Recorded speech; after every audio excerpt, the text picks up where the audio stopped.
Ahora vamos a hablar de deporte, vamos a hablar de baloncesto, vamos a hablar de balonmano y sobre todo vamos a hablar de cómo esa realidad virtual, cómo las nuevas tecnologías se van implantando en estas áreas. Vamos con una mesa que nos dice nueva era, nuevas herramientas, cómo la tecnología está transformando el deporte. Vivimos en un momento clave para el deporte global. La tecnología ya es un añadido, es una herramienta estratégica para conectar con nuevas audiencias, mejorar el rendimiento, crear nuevas formas de deporte, ampliar el acceso y crear nuevos modelos de ingreso. En esta mesa vamos a reunir a líderes de federaciones internacionales, asesores tecnológicos y pioneros en el desarrollo del Virtual Sports para analizar cómo cada uno está integrando las tecnologías inmersivas, la inteligencia artificial o la digitalización de un ecosistema. No se trata solo de adaptarse, sino de liderar el cambio, de adaptarse a él. Los Virtual Sports son un ejemplo de cómo el deporte puede expandirse a nuevos entornos, manteniendo su esencia competitiva, emocional y formativa. Pero el deporte va más allá. ¿Qué rol deben tener las federaciones? ¿Qué esperan las marcas? ¿Y cómo se construye, sobre todo, una industria sostenible? Para ello vamos a llamar al escenario, vamos a recibir en el escenario a Jorge Garbajosa, presidente de FIBA. ¿Por aquí puede subir, Jorge? Presidente de FIBA, que es la Federación Internacional de Baloncesto, exjugador y un gran interesado por la implantación de las nuevas tecnologías en el deporte. Hola, ¿qué tal? Encantada, puedes tomar asiento donde quieras. Recibimos también a Rafael Dávila, CEO de Virtual Sports. Me encanta esto de que los ponentes hagan así este paseillo. Hola, encantada. Encantado. Bienvenido. Gracias. A Carmelo Masegosa, de Bar Group España, uno de los principales patrocinadores. Bueno, él está microfonando, no pasa nada. Aquí este escenario no es como el Impact Forum. Aquí, bueno, Fluye, vamos Fluye. más ligeros. Y a ver, no sé si está microfonado Alex Nogues. ¿Lo tenemos microfonado? Sí. Alex Nogues, asesor de digitalización de la Real Federación Española de Balonmano. Encantada. ¿Qué tal? Bueno, él es más serio. Vamos a dejar aquí la silla reservada. Vamos a esperar a ver si nos acompaña Carmelo. Sí, ya casi está. Bueno, pues es un gusto teneros aquí, un placer enorme conoceros, gran admiradora. Y bueno, mi cuñado posiblemente fuera más que era jugador de balonmano. Sí. Posiblemente estuviera más encantado. Hola, encantada. Muy bien. Puedes tomar asiento. Bueno, nos hemos quedado como que no sabíamos si darnos 2 besos o no. Bueno, Luego nos damos, ¿no? Encantado. Encantada. Bueno, tomo asiento. Bienvenidos a esta mesa sobre liderazgo, tecnología y sobre todo deporte. Hoy no venimos a imaginar un futuro, sino a entender cómo lo están construyendo pues quienes tienen la responsabilidad de guiar instituciones, crear industria y generar impacto global. Desde la federación al fan, desde el patrocinador al creador de deportes tecnológicos y desde el campo al entrenamiento digital, al entorno digital. Bueno, os lanzo unas preguntas generales, ¿vale? Pero quiero que esto sea también algo distendido, que habléis entre vosotros. Bueno, que vayamos ligeros de equipaje. ¿Cómo está cambiando la tecnología, la forma de liderar el deporte desde dentro? En la planificación, la captación, la comunicación o el desarrollo de nuevos formatos. Bueno, pues buenos días todavía a todos. Bueno, vamos con un poquito de retraso, pero iremos recuperando. No sé ni en qué hora vivo ya. Está cambiándolo de manera muy significativa a todos los niveles. desde el deporte, si se me permite, más purista a la hora de preparar una competición, a la hora de la medición de los tiempos, de las marcas, de los registros, de las estadísticas. Creo que estamos hablando de un cambio en los últimos, los expertos me pueden corregir, 10, 15 años, que parece que hayan transcurrido 100, por todo lo que se ha evolucionado en muy poco tiempo. Y lo de ayer ya no vale para mañana. Parece que llevamos mucho con esto, pero en realidad llevamos 4 días, ¿no? Exacto. Ahora, por ejemplo, te encuentras en un deporte muy de estadísticas, como puede ser el mío, el baloncesto. Lo que antes era sumar puntos, rebotes, asistencias prácticamente, ahora ya se mide prácticamente cada valor, cada dato tiene un proceso específico. A nivel más global o más visual o menos interno, en el deporte tradicional siempre ha habido una cierta resistencia al cambio. Somos muy del 5 contra 5 en baloncesto, ¿no? Luego llegó el 3 contra 3 y rompió un poquito los esquemas. Y de repente aparecen los eSports. Y parecía que era una amenaza para el deporte tradicional, y no solo no ha sido una amenaza, sino que se ha convertido primero en un complemento y luego una unidad de negocio paralela súper interesante. Y luego llegan los virtual sports, que es la dimensión siguiente. Y yo creo que los virtual sports sí son en organizaciones que tienen cierta resistencia al cambio, como puede ser la mía. Estamos en el proceso de absorción de todo lo que un virtual sport le puede dar a un ecosistema deportivo más tradicional. ¿Me dais vuestra visión, los demás? Sí, yo creo que al final todo esto ha influido porque estas nuevas generaciones, sobre todo las generaciones Z y Alfa, esta gente más joven, que son los consumidores del futuro y los practicantes del deporte del futuro, ya viven en el entorno digital. Ellos de forma natural ya no distinguen ni diferencian, y he leído muchos artículos donde ellos ya no separan su yo digital de su yo real, como otras generaciones hacíamos. Entonces, ese uso de la tecnología, evidentemente, está cambiando el deporte por dentro, y no solo con los deportistas, sino en la relación con los propios fans, incluso en las formas de visualizar el deporte, que es la fuente de ingresos principal. Yo creo que la tecnología lo está cambiando todo, no solo en el deporte, sino en la sociedad en su conjunto. Lo que pasa es que va tan rápido que lo asumimos con una normalidad, como decíamos antes, que parece que llevamos con la IA 10 años, con las tecnologías inmersivas 25. Al final yo creo que ¿Cuánto hace que empezamos, pues eso, con Facebook o a chatear con el primer Messenger? Es que hace nada, no llega a 20 años, ¿no? Por ahí le andará. Claro, y el deporte al final está sufriendo ese cambio, y yo creo que mejorando desde dentro, es decir, y eso lo saben más los que están en las federaciones. Los deportistas a día de hoy tienen una serie de datos que antes serían impensables. O sea, datos de todo, ¿no? Yo creo que la tecnología está cambiando la sociedad, está cambiando el deporte, lo está cambiando todo, y esperemos que a mejor, ¿no? Para eso estamos aquí. Bueno, ¿qué apuntáis? Bueno, efectivamente, poco más que añadir, pero básicamente la tecnología cambia todo, cambia el deporte, pero además puede cambiar a los deportistas de élite mediante, pues eso, esa aplicación de inteligencia artificial, mejorando todo su desarrollo, pero también puede cambiar al usuario final mediante los virtual sports, pues haciendo que pasemos de un juego mucho más sedentario a realmente un juego con mucho más movimiento, con lo cual no se queda solamente en una parte del espectro, sino que al final afecta a deportistas, afecta a usuarios y aporta beneficio de forma general a toda la sociedad, yo creo. Seguramente, bueno, en principio sí.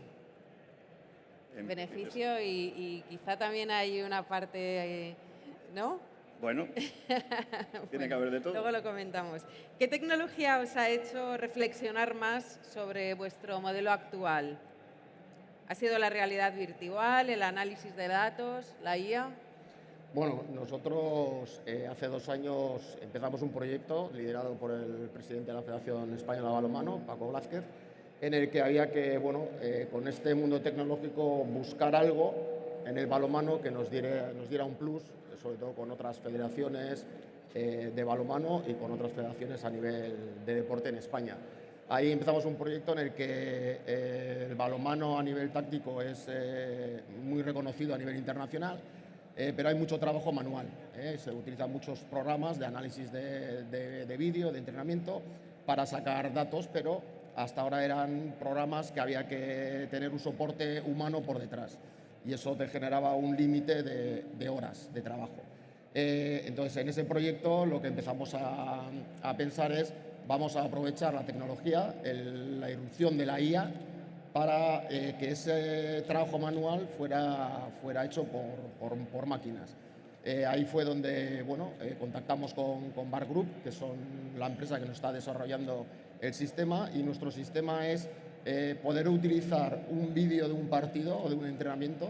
En principio estamos con los partidos, pero no un vídeo con 16 cámaras en un campo y tal, sino un vídeo de una televisión normal, en el cual, a partir de ahí, poder sacar los datos estadísticos. Comentaba Garbajosa que el balonmano, como con el baloncesto, se fundamenta mucho en los datos estadísticos para comprender y analizar mejor el juego, para que nuestros entrenadores puedan tomar decisiones a la hora de entrenar, a la hora de jugar.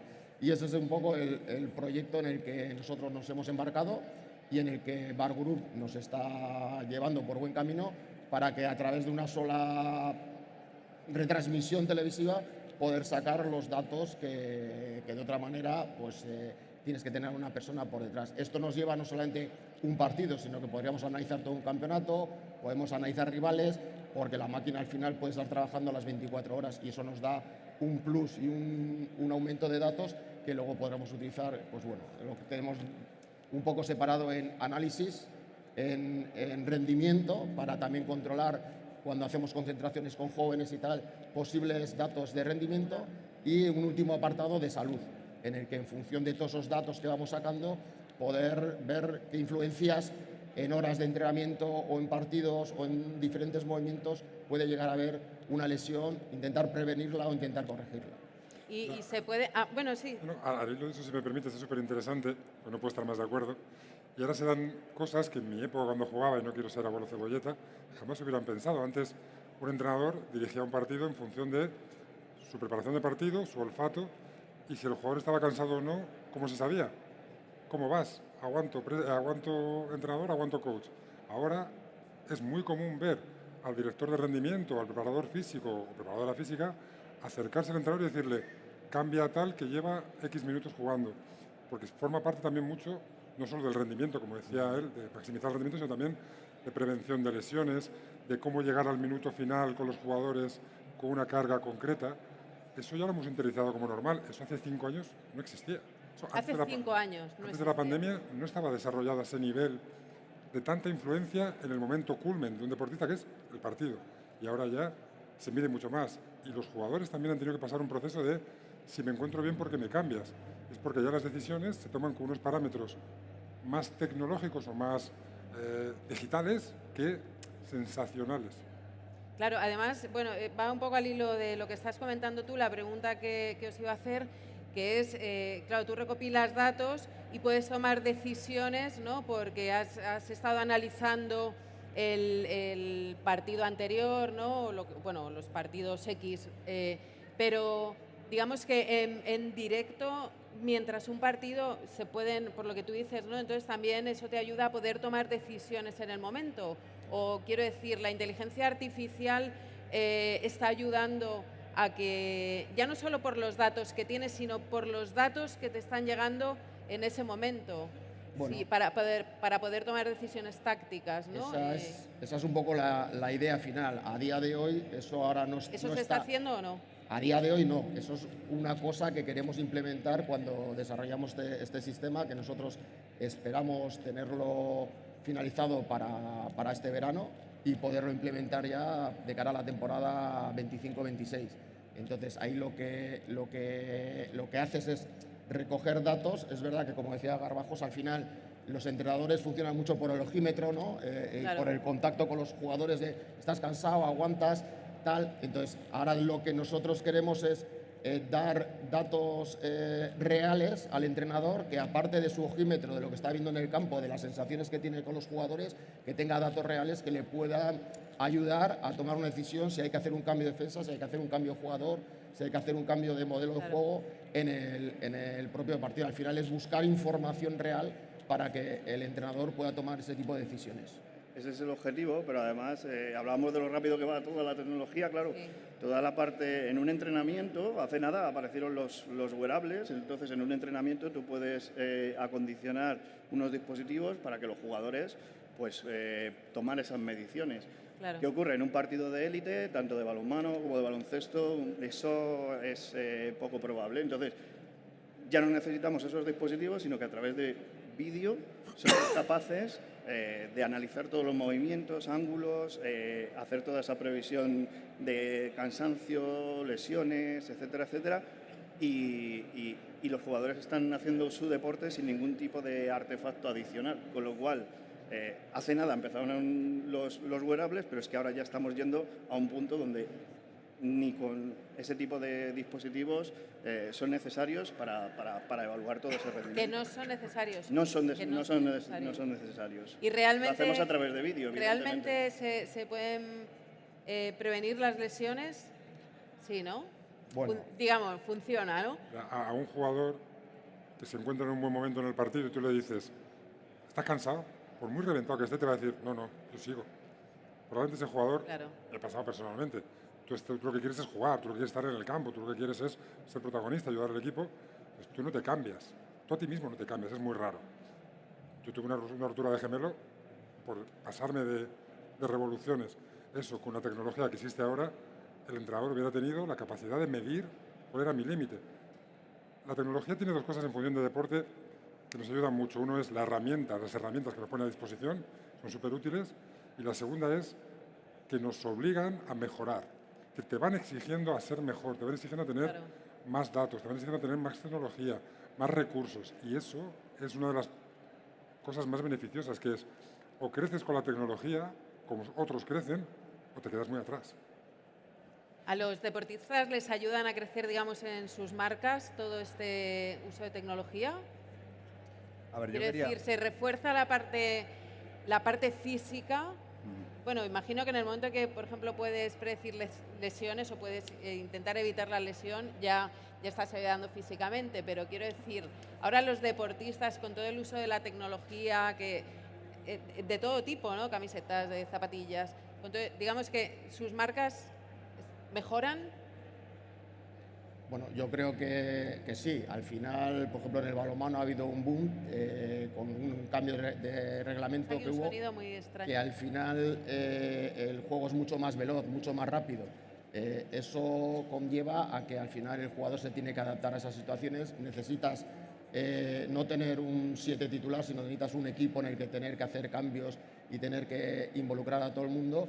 Y ha habido, con todo este tema de tecnología, con tema de mediciones de GPS, de termografía y demás, que son datos que va sacando de los jugadores, que los propios jugadores se van interesando de qué marcas he tenido, qué carga he tenido en el partido, qué carga tengo en la semana de entrenamiento, cómo estoy con números reales de cara a una competición, para ellos prepararse para ello. La preparación física también ha evolucionado mucho en estos últimos años, también un poco de la mano de la tecnología, y ahora los deportes de equipo, el entrenamiento individual físico va siendo ahora individual. Antes era como de equipo y ahora no, es mucho más individualizado. No es lo mismo un jugador que puede medir 2 metros con un jugador que mide 1,50, si juega o corre más o menos metros. Todo eso al final la tecnología está preparada para que el jugador individualmente tenga al final mejores marcas en el partido, aguante más, esté más fuerte y esté más preciso y llegue en los minutos finales o momentos decisivos del partido con menos cansancio. Claro. Os hago otra pregunta. ¿Qué hace que una federación, una empresa o una marca esté realmente preparada para innovar? Bueno, para mí yo creo que es algo muy amplio, no es una cultura, no es algo concreto que tú puedas definir. Es por las personas o es porque los dirigentes estén más abiertos a la innovación, es una cultura, es algo complejo y aquí que están las federaciones y hablábamos antes de resistencia a los cambios, la palabra innovación es muy bonita, pero gente que esté realmente dispuesta a innovar de verdad, hay muy poca, porque tienen muchos riesgos. Al final la gente está muy cómoda con sus modelos y ampliar esos modelos es francamente complicado. Yo, si me permite, solo 30 segundos, porque nos hemos quedado antes con la IA y quería ponerle contrapeso con las tecnologías inmersivas y con la realidad virtual.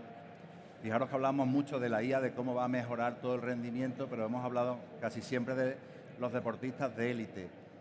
Estas tecnologías inmersivas, esta realidad virtual, por primera vez lo que permiten es algo que para mí va a marcar el futuro, y es que el fan se convierte en protagonista.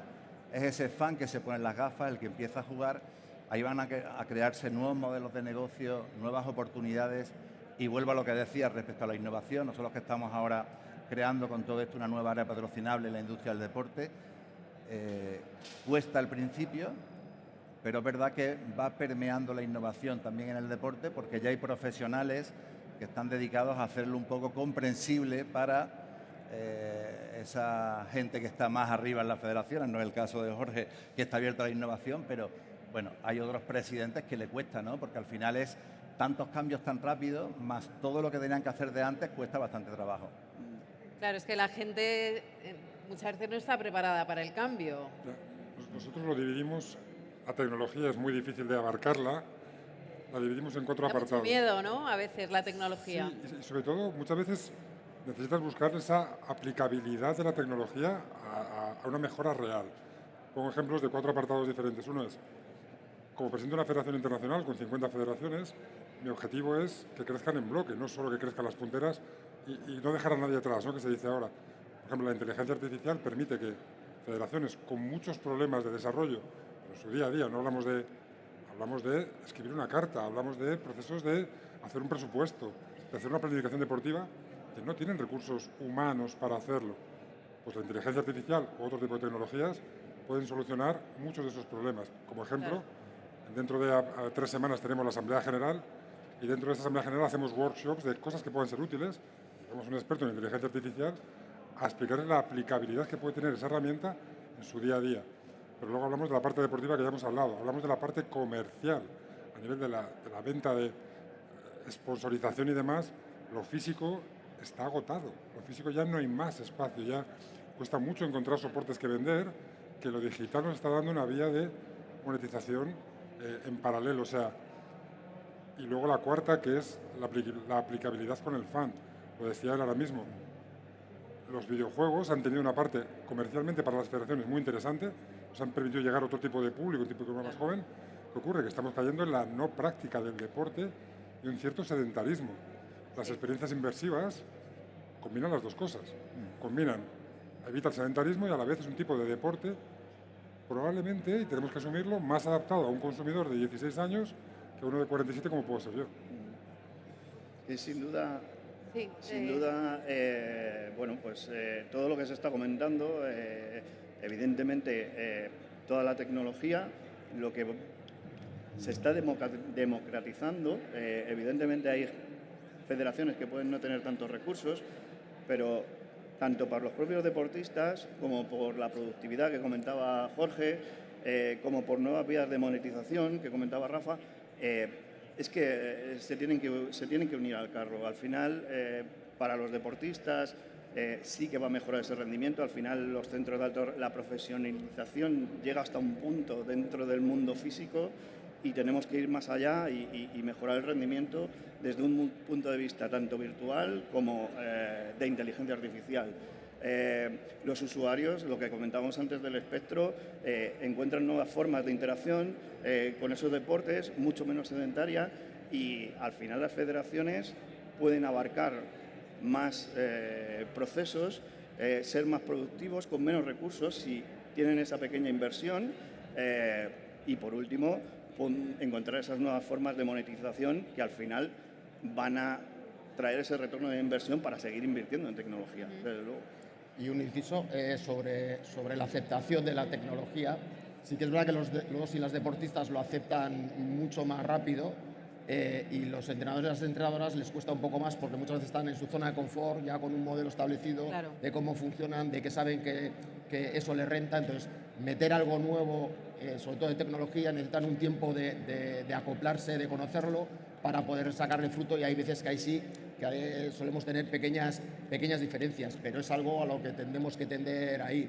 Y sobre un poco relacionado con los gamers, con el juego, en nuestra situación en el balonmano, en nuestro proyecto sí que hay luego una segunda fase en la que, una vez que con todos los datos que vamos recogiendo de vídeo, querer desarrollar algo pues con realidad virtual a la hora de no solamente ofrecerlo a los fans, que es también una forma de atraerlos al deporte, sino también para el propio entrenamiento, pues en cuanto a temas de velocidad de reacción, con gafas de realidad virtual, a la hora de utilizarlos para entrenamiento de porteros, etcétera. Es una fase que tenemos también prevista de intentar meterla en lo que es el proyecto. Lo que dices de los entrenadores se notará más en entrenadores, digamos, de generaciones anteriores, ¿no? No te creas. Digo, me refiero a la resistencia, ¿o no? O también, por ejemplo, en entrenadores jóvenes se ve esa, digo, de generaciones, bueno, pues más jóvenes. ¿Se ve también esa resistencia o no depende de la edad, no? No creo que... Yo por lo menos no lo he notado así, ¿eh? Ahí puedes encontrar gente más veterana que está abierta a cualquier innovación y ver qué puede sacar de beneficio con eso, o puede haber gente también veterana que diga, no, yo hago esto así y no quiero cambiar. Y gente joven igual. Sí que puede ser que la gente joven ahora está más acostumbrada a usar un móvil, un ordenador, una tablet, tener cierto uso de tecnología, están más acostumbrados, pero también cada uno tiene su modelo. Yo creo que ahí al final, pues bueno, depende más de la persona que igual de la edad. ¿Qué proyectos tecnológicos o educativos estáis implementando actualmente desde la Federación para acercar el balonmano a las nuevas generaciones? Bueno, creo que más o menos hemos hablado un poco de esto, pero Sí, pues bueno, quieres puntualizar eso es un poco nuestra en cuanto a idea. proyectos más específicos. Sí, nuestra idea primero es, nosotros esto lo vemos como una escalera. Al final, no, para llegar arriba tienes que ir subiendo escalón a escalón. Entonces ahora nuestro proyecto con Bar Group es desarrollar este sistema automatizado en la toma de datos en las competiciones para poder analizar el rendimiento, poderlo utilizar en cuanto al tema de la salud, lesiones, prevención, etcétera. La detección de jóvenes talentos, que muchas veces puede haber cosas que se nos pase por alto al ojo humano, entonces tener estos datos. Una vez tener eso, lo que nos interesaría sería desarrollar, como tú dices, algo que pueda llevarnos a la gente joven en el deporte, pues muy focalizado en el tema de pues bueno, los videojuegos, la realidad virtual, todo eso, algo que al final a los chicos y a las chicas más jóvenes pues bueno, puedan probar el deporte o ese deporte antes de llegar a trabajarlo. Rafael, ¿cómo nos explicarías la diferencia entre los virtual sports y los eSports? A ver, la diferencia es básica. Al final, la realidad virtual, cuando te ponen las gafas, la mejor forma de explicarlo es que vayáis luego y lo probéis, ¿eh? Que nos ha costado 9 años de desarrollo aquí y lo vamos a adelantar decimos, mucho. ¿no? Tienes la oportunidad de hacerlo aquí al ladito, ¿no? Pero la forma más sencilla sería, tú te pones las gafas de realidad virtual y ya tienes movimiento real. Es decir, aquí hablamos de movimiento físico real, de sudar, pero tú estás dentro de un entorno digital. Para mí ese es el gran cambio. Cuando decimos que los virtual sports son la intersección entre el deporte tradicional y los eSports, es porque cogen del deporte tradicional lo mejor, lo más sano, que es el movimiento físico, y de los eSports que cogen la competición en entornos digitales gamificados. Ese mix, que solo lo permite la tecnología de la realidad virtual, es lo que va a hacer que los virtual sports, que ahora son un concepto muy desconocido, en los próximos años tengan una gran representación, sobre todo porque conectan muy bien, como decía Jorge antes, con cómo consumen el deporte las nuevas generaciones. Y les encanta también el deporte tradicional y lo hacen, pero esto es una nueva forma, donde ellos por primera vez son protagonistas. El que gana es él. Entonces coge lo mejor de los eSports y del gaming y lo mejor del deporte. ¿Y qué papel deben tener las federaciones, marcas y medios para que esta nueva categoría que habéis creado se convierta en una industria estable? Bueno, yo te diría que tienen que tener todo el papel y ninguno. Es decir, esto es algo diferente, viene a sumar. Hay federaciones que están abiertas al cambio. Yo creo que todas quieren que el mundo y que haya más jóvenes que conozcan sus deportes, que se acerquen al balonmano, al baloncesto, al fútbol. Entonces, bueno, ¿qué necesitamos? Simplemente atención y la oportunidad de que nos prueben, simplemente eso. Llegará de forma natural, yo creo que por decantación, que al final el público es el que tiene la razón, ¿no? Y el que dice si le gusta algo o no le gusta. Creo que los virtual sports, por su conexión con las nuevas tendencias de consumo, tienen las de ganar, porque además las federaciones nos están apoyando, los medios también, es decir, nadie está en contra de los virtual sport, por tanto. Y un segundo, ahora te doy la palabra. ¿Qué deportes, o sea, digamos, qué deportes son los que abarca? ¿Es más fútbol? Nosotros tenemos fútbol, tenemos balonmano, baloncesto, estamos desarrollando, pero queremos llegar a muchos deportes, porque son virtual sport, no va a un deporte en concreto, Claro, sino a todo por en eso general. te lo pregunto, te lo pregunto desde el desconocimiento, ¿no? Sé que está en fútbol, que está en balonmano, pero eso, por ejemplo, ¿en qué otros, no? Voleibol, estáis tocando. Llegará a adoptar gran parte de los deportes actuales. Vale, o sea que eso, digamos, que sería un plan de futuro. Sí, totalmente. No, al hilo de lo que decía de cuál es el papel de una federación nacional o internacional en el desarrollo de los virtual sports o de las experiencias inmersivas, mira, hace tiempo me preguntaron una vez, dice, define en una frase qué hace una federación. Y no es tan fácil, ¿eh? Y llegué a la conclusión que la federación lo que hace es crear escenarios para que se puedan desarrollar los protagonistas de tu sector, ¿no? Desde clubes, deportistas, etcétera, etcétera. Que son Un escenarios. poco como el teatro, entonces. ¿no? Sí, tú tienes que desarrollar las competiciones, desarrollar los escenarios donde esa gente pueda desarrollarse. En 5 contra 5 está muy establecido cómo, y lo tenemos todo muy interiorizado, o en balonmano tradicional, si me permites, pero de repente llega el 3 contra 3. Entonces dice, la Federación Internacional, ¿qué función tiene en este momento? Tú no puedes ponerle puertas al campo y que promotores privados hagan competiciones, incluso es positivo, ¿no? Que haya más actividad, que haya más jugadores. Tú lo que haces es organizar el escenario, el paraguas sobre el cual se organiza todo eso, las clasificaciones, los puntos, las clasificaciones y la meritocracia. Es decir, que todos esos, que es un nicho muy grande, confluya en, por ejemplo, clasificación para los Juegos Olímpicos. Que eso sí vaya a través de las federaciones nacionales que garanticen ese desarrollo. El 3 contra 3 ya está conseguido. Hace apenas 3 meses organizamos el campeonato de eSports de baloncesto en Singapur. Había más espectadores físicos en la final de eSports que en la final del Mundial de baloncesto 5 contra 5. Qué curioso. Es como mínimo un dato para estudiarlo. Y ahora llegan los virtual sports, que están haciéndose un hueco en este ecosistema. Creo que la Federación Internacional tiene que crearles el escenario. Tú no puedes poner a los virtual sports a un producto tan tecnologizado y digitalizado. Tú no puedes controlarlo ni tienes por qué hacerlo. Si tienes que crear el ecosistema para que toda esa gente juegue para algo. ¿Qué tiene de bueno? Que tú puedes jugar al fútbol en el Bernabéu con la experiencia inmersiva.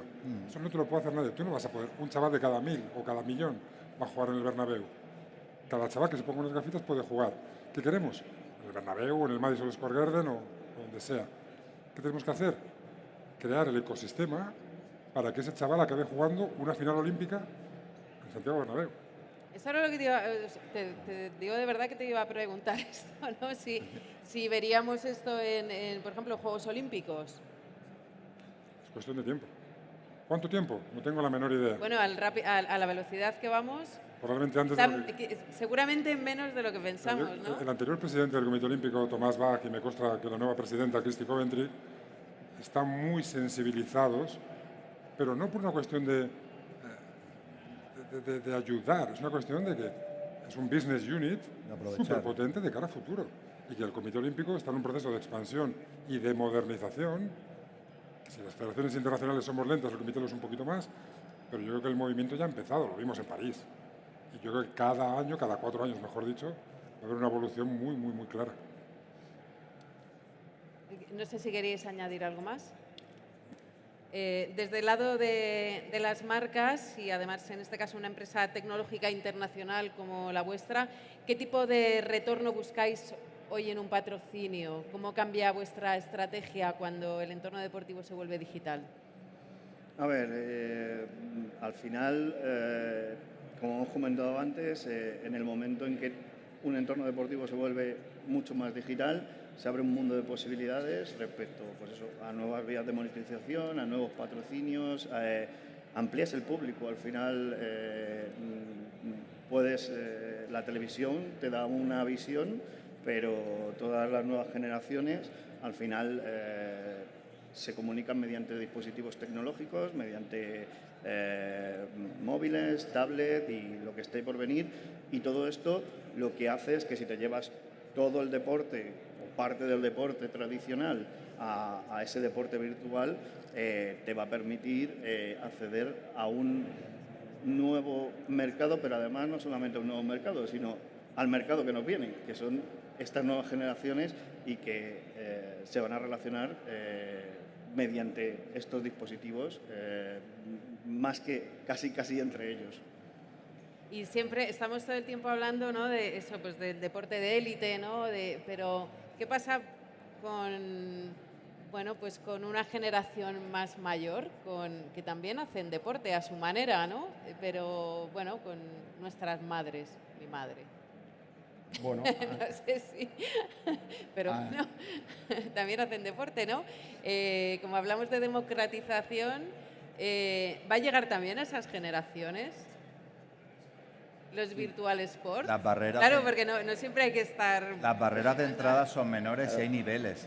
Es decir, está claro que tu madre o la mía no van a ser los campeones del mundo. No, de los pero por virtual eso sport, me refiero, que, pero que estamos hablando de niveles, que podrán pero es que practicarlo hay un nivel muy seguro. bajito, donde también hay una serie de personas Sí, que pero están dentro de ese pero pueden nivel. practicarlo. De hecho, a ver, la barrera de entrada es menor que la del deporte tradicional, simplemente por una cuestión logística. Es decir, llevar a mi madre a un pabellón de baloncesto es más difícil que en mi casa poner las gafas y que haga alguna cosa, ¿no?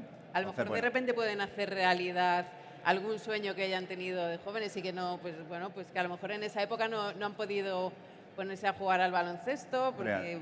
Te diría que a estudiar nivel inmersivo podrían visitar estadios determinados, podrían tener experiencias que en la vida real son francamente difíciles. Entonces, a ver, la barrera de entrada intergeneracional es menor en los virtual sport, por el simple hecho de lo que te decía. Al final, yo le doy a mi madre un mando de la Play, te aseguro que mi madre no juega nada. O sea, bueno, pues, eso es complejo. Pues, la mía, La tuya igual es una crack, digo, pero la mi mía madre en el confinamiento se hizo youtuber. ¿Sí? Sí, no, la podéis seguir, los fogones de una Maribel. fenómena. Sí, en YouTube. Sí, y con éxito, ¿eh? Sí, qué bueno. Sí, hace 5 años mi madre lo más que había cogido era un móvil normal y corriente para mandar mensajes a sus hijas y un poquillo de WhatsApp. El poder de la tecnología, ¿no? Claro, y desde el confinamiento ella se hizo youtuber, tiene su canal de cocina, se graba los vídeos, se los sube y de hecho no solo eso, sino que además todos sus amiguetes ahora se meten también a ver sus vídeos en YouTube, ¿no? Entonces, claro, cosas que pensamos, mi madre no, pues a lo mejor mi madre sí. Quiero decir que a lo mejor Pues, hoy piensas final, que no, pero a lo mejor mañana te sorprenden, que las madres son así. Tienes que traerla, invitamos a tu madre a que venga a probar, y veamos cómo se maneja con los virtual sport, que igual deja la cocina y se viene con nosotros. Oye, Rafa, ya que al final, además de los niveles, como hemos dicho, los virtual sports se están expandiendo. Es decir, a lo mejor un petanca virtual puede ser más adecuado para determinadas generaciones. Oye, no hay ningún problema. Eso es cuestión de ir trabajándolo. Bueno, yo de todas maneras ahí os lo dejo, a los que os encargáis de estas cosas. Perfecto. Por si queréis tomar nota, Ahí estamos. que bueno, siempre está bien. Para cerrar, ¿qué indicadores o métricas deberían guiar el futuro del deporte? Engagement, salud, inclusión, ingresos. No te he escuchado bien, perdón. Perdón, ¿qué indicadores o métricas deberían guiar el futuro del deporte? Hombre, como deporte yo pondría lo primero, no sé si lo más importante, pero sí lo primero, el rendimiento deportivo, la experiencia deportiva, la sostenibilidad, la experiencia del fan para mí es importante. Perdóname que meta cuchara sobre lo que decíais antes. Claro. Estamos en la época de los documentales, ¿no? Se hace documental casi de todo. Sí. Imagínate, mi madre igual no se va a poner unas gafas y va a jugar al baloncesto, pero igual le apetece revivir la final del Mundial. En vez de verla en un documental, estar en el pabellón, que se pueda recrear a nivel virtual y ella vivir cuando su hijo con sus compañeros fueron campeones del mundo. Puede ser una usuaria de la experiencia inmersiva. Me refiero, vamos a centrar en el rendimiento deportivo, la experiencia del fan, en la sostenibilidad y en la economía. ¿Y qué papel debe jugar el deporte en una sociedad digitalizada? ¿Sigue siendo un espacio de formación, de salud, de comunidad? Bueno, yo por mi parte considero que sí. O sea, al final tiene que ser la contraposición a ese sedentarismo que nos puede ofrecer el hecho de estar delante de un televisor a día de hoy, tener la cabeza agachada respecto a un teléfono móvil. Entonces, desde luego, tanto los deportes virtuales como el deporte tradicional tiene que ser la alternativa a esas circunstancias de vida que la propia tecnología también nos trae. Y ahora los cuatro mirando a 2035, o sea, de aquí a 10 años, ¿cómo os imagináis el primer contacto de un niño con el deporte? ¿Físico, virtual, híbrido? Bueno, yo espero que sea híbrido, porque tampoco es cuestión de dejar el deporte tradicional y centrarnos solamente en el futuro y en la tecnología, y que sea algo híbrido en el que pues bueno, la parte tecnológica pueda dar pie a que más jóvenes conozcan diferentes deportes, pero que al final el tema de competir, como dice Garbajosa, de ir a un estadio en cualquier nivel, en cualquier categoría, poder conseguir un éxito, un ascenso, una liga, una copa, algo, eso es algo que yo creo que al final muchos jóvenes no tienen que dejarlo aparte, y que al final la parte tecnológica van a ser dos mundos que van a estar unidos, buscando pues bueno, un poco que toda la juventud vaya buscando sus espacios en sus diferentes deportes. ¿Queréis añadir? Yo te diría que sin duda va a ser híbrido, porque al final no se trata de sustituir. O sea, la tecnología no viene aquí a quitar el deporte, que es la esencia de lo que estamos haciendo. Es decir, nosotros cuando desarrollamos los Virtual Sport, nace de una esencia deportiva, de la competición, de la superación, de los valores del deporte, del sacrificio, de algo súper importante para mí, que es aprender a perder, que parece algo sencillo, pero hay mucha gente de las nuevas generaciones que es que no ha perdido en su vida. Luego tiene unos índices de frustración y de salud mental, pues como la tienen, ¿no? Entonces, no se trata de sustituir el deporte, se trata de que de forma híbrida la tecnología ayude al deporte y el deporte a la tecnología, y convivamos todos. Y el mundo es muy grande, hay muchas posibilidades y mucho tiempo, ¿no? O sea que sin duda creo que va a ser híbrido. Sí, es que precisamente eso, creo que estar más de acuerdo con los compañeros, es lo que muchas veces te impide el cambio. El pensar que esto viene a sustituir nada. Por ejemplo, mi hija el otro día está viendo el Mutua Madrid Open a Sabalenka y se ha emocionado con el tenis. Pero eso es una vez o 2 semanas al año. Mi hija no va a poder ver a Sabalenka cada semana en directo. Pues la podrá ver en directo y la podrá ver virtualmente. Y podrá practicar cuando vaya a jugar con sus amigas, y un día llueve, pues lo practicará en casa con los virtual Sport. El miedo parece que viene a sustituir una cosa a la otra, es lo que nos impide evolucionar. Yo creo que aquí, como decía Rafa, esto es absolutamente complementario y sumatorio. Bueno, eso también pasa en las oficinas, que a veces cuando llega un compañero nuevo tienes miedo a que te quite el puesto de trabajo, a que sepa más que tú o cualquier cosa, ¿no? Entonces siempre el miedo a lo nuevo en general en la vida pues es una cosa que nos hace mucho daño. Me imagino que en los Virtual Sport también se está trabajando en el tema de la ética. Sí, claro, evidentemente. ¿Y hay más deportividad en el mundo físico o en el virtual? Es que somos personas, al final quien se pone las gafas es una persona, no somos robots ni hemos venido de Marte, estamos todos con los mismos códigos, la misma educación y los mismos valores. Es decir, es que para mí tan difícil crear compartimentos estancos de el deporte, los Virtual Sport, los eSport. Yo me fijo en que somos personas y como personas cada uno llega al deporte o a lo que llega influido por cómo es él, ¿no? Entonces, evidentemente, vamos con ética, con valores, somos buenas personas, como te voy a decir lo contrario aquí, delante de la gente, o sea, somos magníficos, ¿no? Estoy segura. Pues muchísimas gracias a los cuatro. Gracias. Y nada, vamos a continuar con el MetaWorld. Os invitamos a que os quedéis por aquí y les invitamos a todos los demás pues a que pasen por Virtual Sport, que se prueben las gafas. Y si un día puede, vamos, yo si pudiera, yo se las ponía a mi madre. Tienes ahí, ¿eh? Estás invitadísimo. Muchas gracias. Muchas gracias. Muchas gracias a los cuatro. Gracias.